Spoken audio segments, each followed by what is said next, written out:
Di sini terdapat judul besaran dan satuan, di mana kita akan membahas mengenai besaran dan satuan.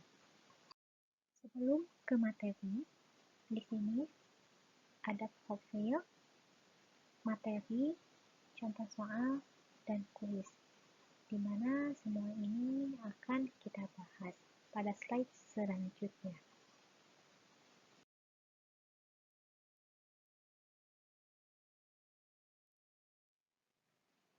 Mungkin kita tak asing saat mendengar kata pengukuran, di mana materi pengukuran ini pernah kalian pelajari di SMP kelas 7.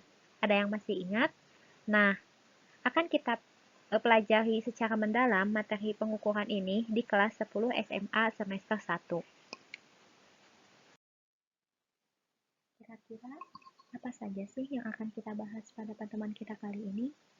Nah, di sini bisa kalian lihat ada mind mapping, di mana yang pertama kita akan membahas mengenai definisi dari pengukuran itu sendiri, yang kedua besaran pokok dan alat ukurnya, yang ketiga besaran turunan, dan yang keempat ada contoh soal. Yuk kita bahas. Nah, di sini ada sebuah gambar di mana bisa kalian lihat ada 3 orang arsitek yang sedang melakukan pengukuran. Yang pertama yaitu membahas mengenai definisi pengukuran. Jadi, apa sih itu pengukuran? Bisa kalian baca definisi dari pengukuran itu sendiri, yaitu proses mengukur suatu besaran, yaitu membandingkan nilai besaran yang sedang kita ukur dengan besaran lain sejenis yang dipakai sebagai acuan. Adapun definisi dari mengukur, yaitu membandingkan suatu besaran dengan satuan. Contoh dari pengukuran dalam kehidupan sehari-hari misalnya, mengukur tinggi badan dengan menggunakan rollmeter atau sering kita sebut dengan meteran, mengukur tebal buku menggunakan jangka sorong, mengukur diameter kelereng dengan menggunakan mikrometerskop, dan mengukur massa badan menggunakan neraca. Sebelumnya, ada yang tahu apa sih bedanya besaran dan satuan? Nah, besaran adalah segala sesuatu yang bisa diukur, sedangkan satuan ialah sementara segala sesuatu yang digunakan untuk menyatakan hasil pengukuran atau pembanding dalam suatu pengukuran tertentu. Misalnya, contoh dari besaran dan satuan, yaitu sudah dikatakan tadi, mengukur tinggi badan dengan menggunakan rollmeter, di mana tinggi badan ini kan bisa kita definisikan sebagai panjang, di mana sudah kita ketahui bahwa satuan dari panjang itu yaitu meter. Yang kedua yaitu ada besaran pokok dan alat ukurnya. Besaran pokok yaitu besaran utama, besaran yang satuannya telah ditentukan terlebih dahulu dan bukan merupakan turunan dari besaran lain.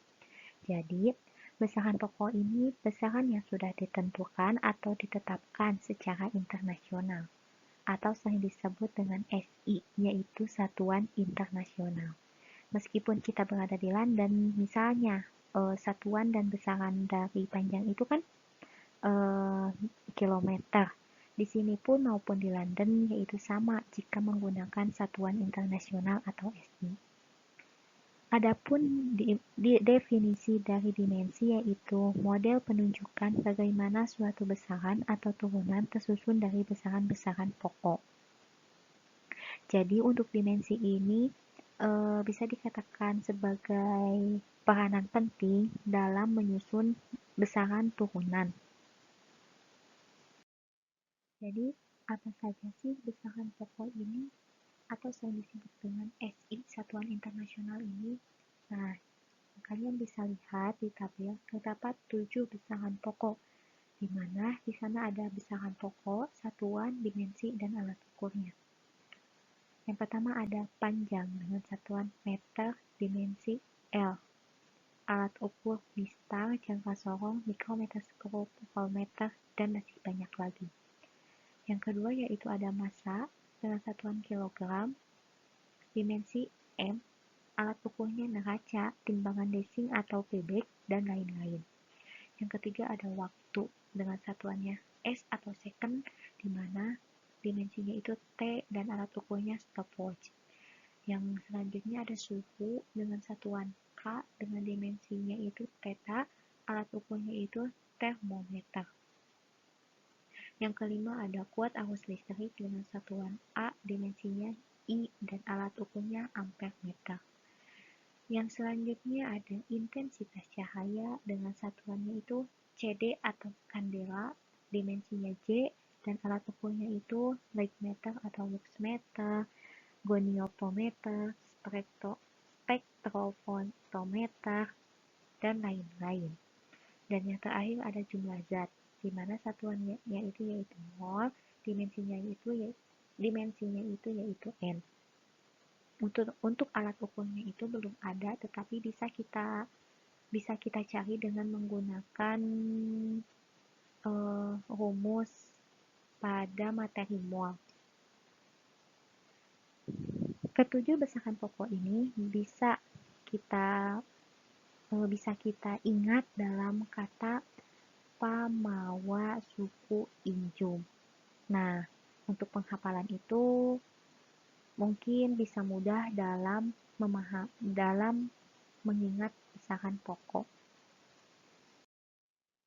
Di sini bisa kalian lihat ada beberapa gambar mengenai alat ukur, di mana alat ukur panjang ada jangka sorong, yaitu digunakan untuk mengukur ketebalan sebuah benda, seperti misalnya ketebalan buku.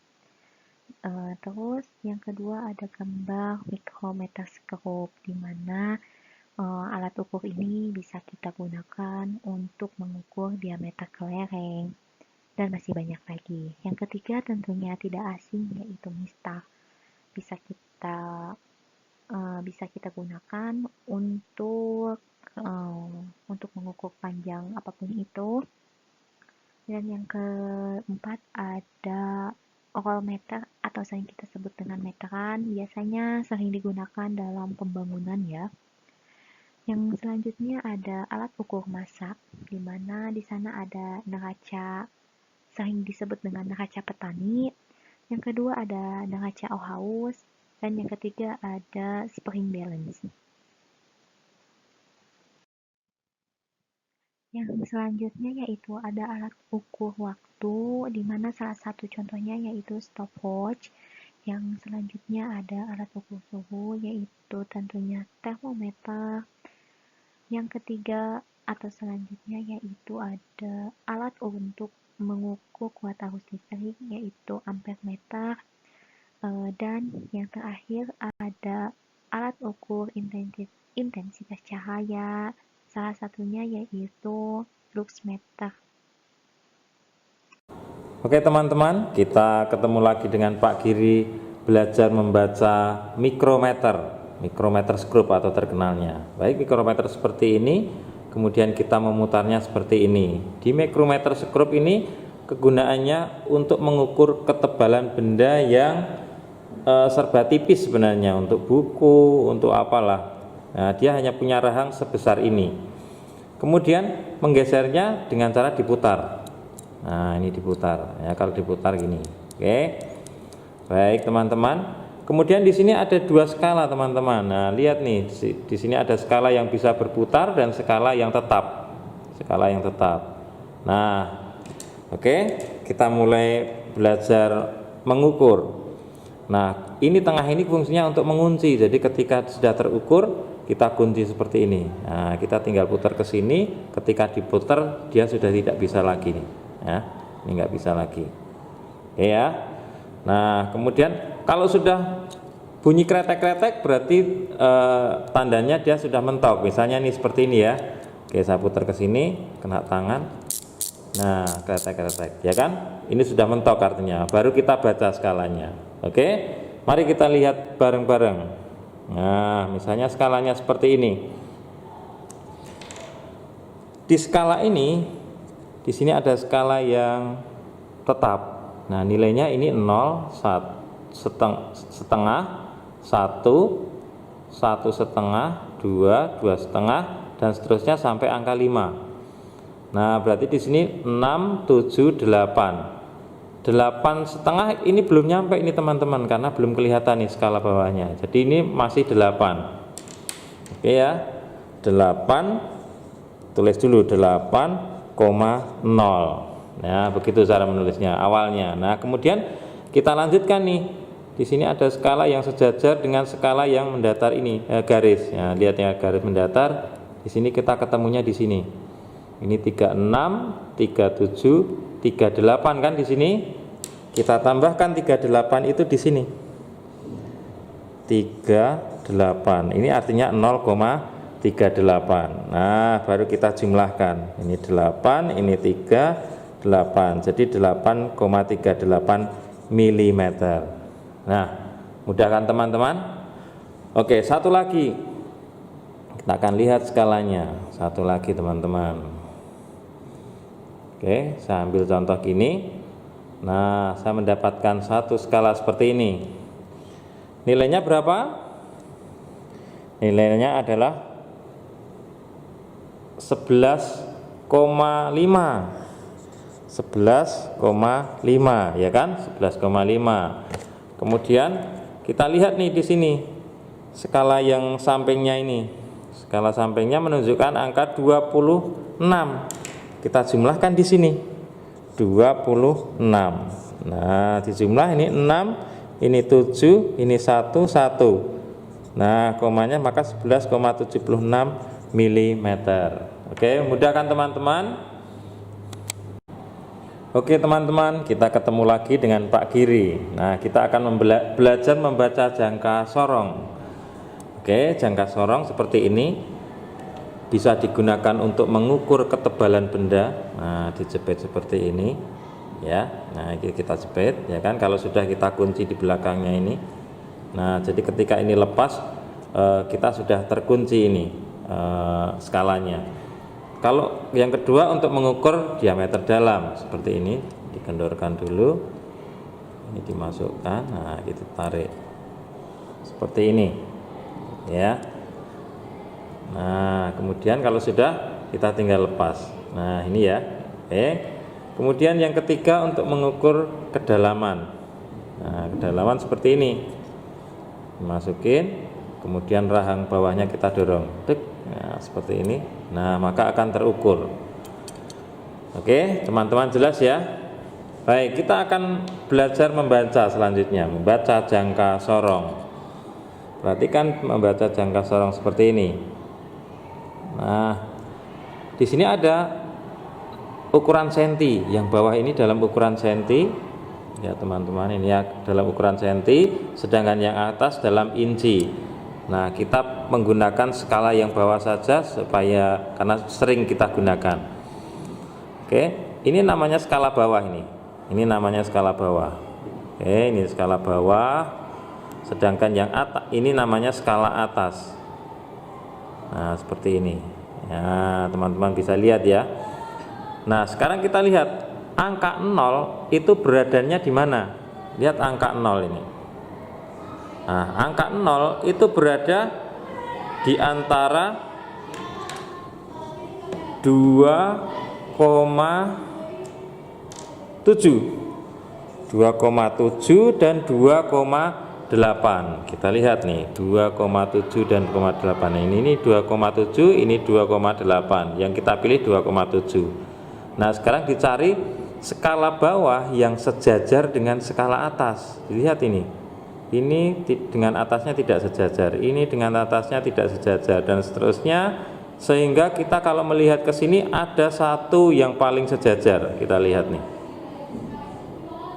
Nah, di sini teman-teman, ini lihat nih, jelas ya teman-teman ya.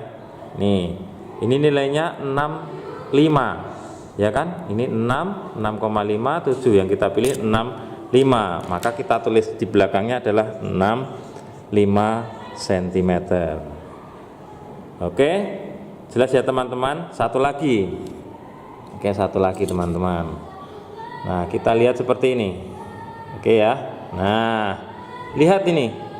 Di sini 0 berada di mana nih? Berarti berapa ini? 6,0 ya kan? Karena apa? Dia berada di sini nih di antara 6,1 sama 6,0. Jadi kita pilihnya 6,0. Kemudian kita cari garis yang sejajar. Mana yang paling sejajar?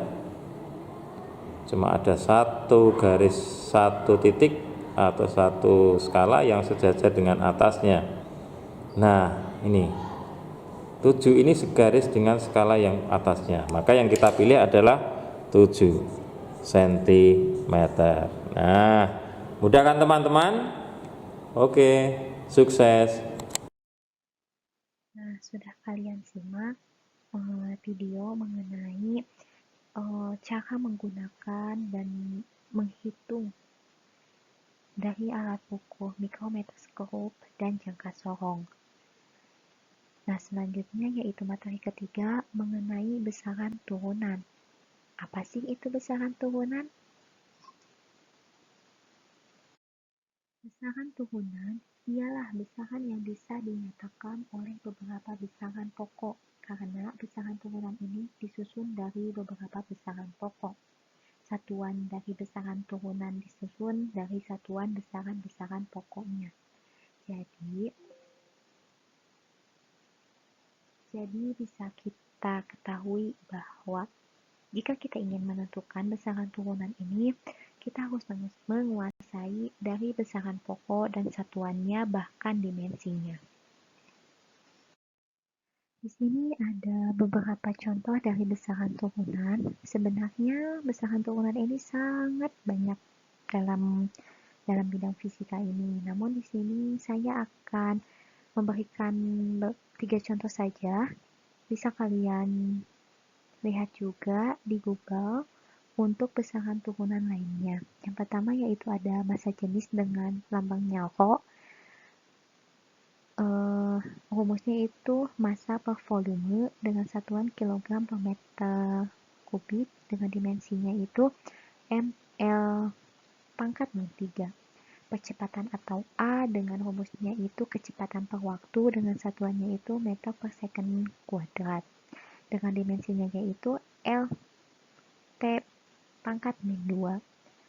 Dan yang terakhir ada gaya atau F dengan rumus M kali A dengan satuannya kilogram meter per second kuadrat.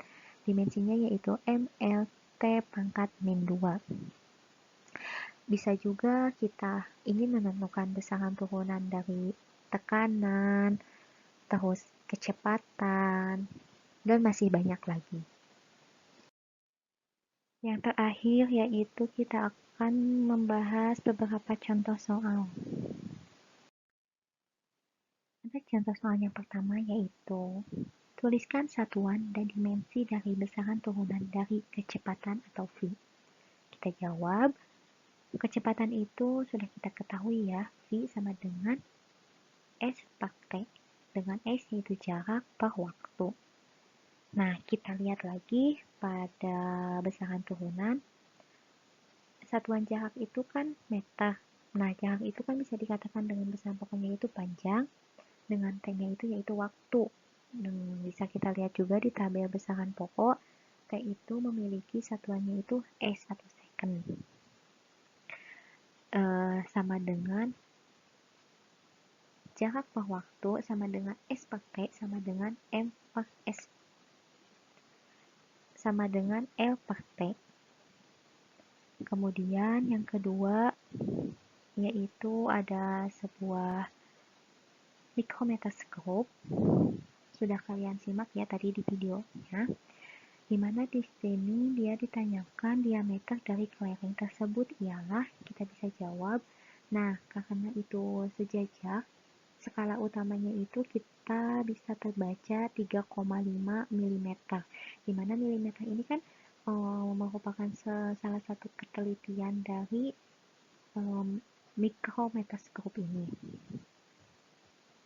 Dengan skala nonius atau kita singkat dengan SN 12 dikali 0,01, dimana 12 ini kita bisa kita cari dari garis yang sejajar antara garis utama dengan garis nonius. Nah, 0,01 ini yaitu ketetapan dari mikrometerskop, yaitu 12 dikali 0,01 sama dengan 0,12 mm. Jadi hasilnya itu skala utama saja ditambahkan dengan skala nonius 3,5 ditambah 0,12, hasilnya itu 3,62 mm. Nah, contoh soal yang ketiga yaitu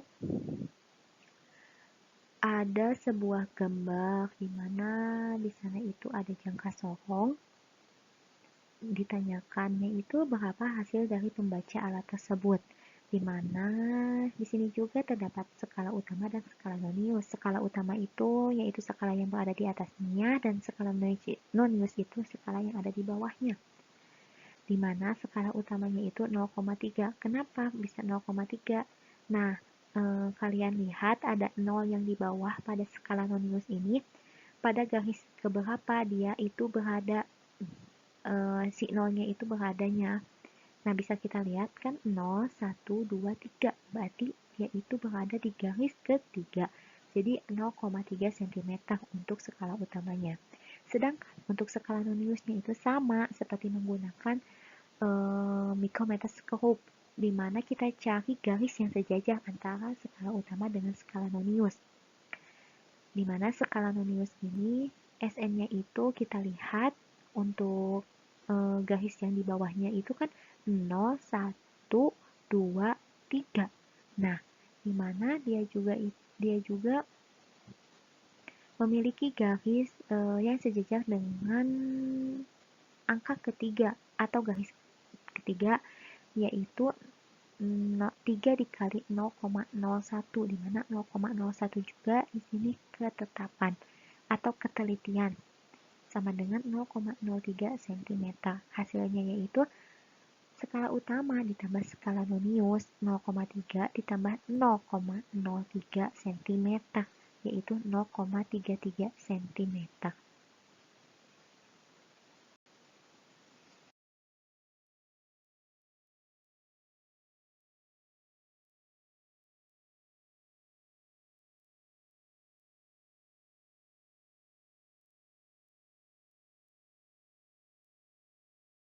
Nah, di sini bisa kalian lihat ada jawaban dari kuis tersebut, yaitu sebanyak 5 buah soal.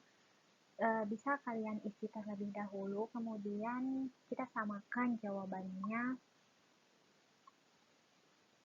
Oke, mungkin sekian presentasi atau pemaparan mengenai pengukuran, di mana saya tidak membahas semuanya karena bisa memakan waktu yang banyak.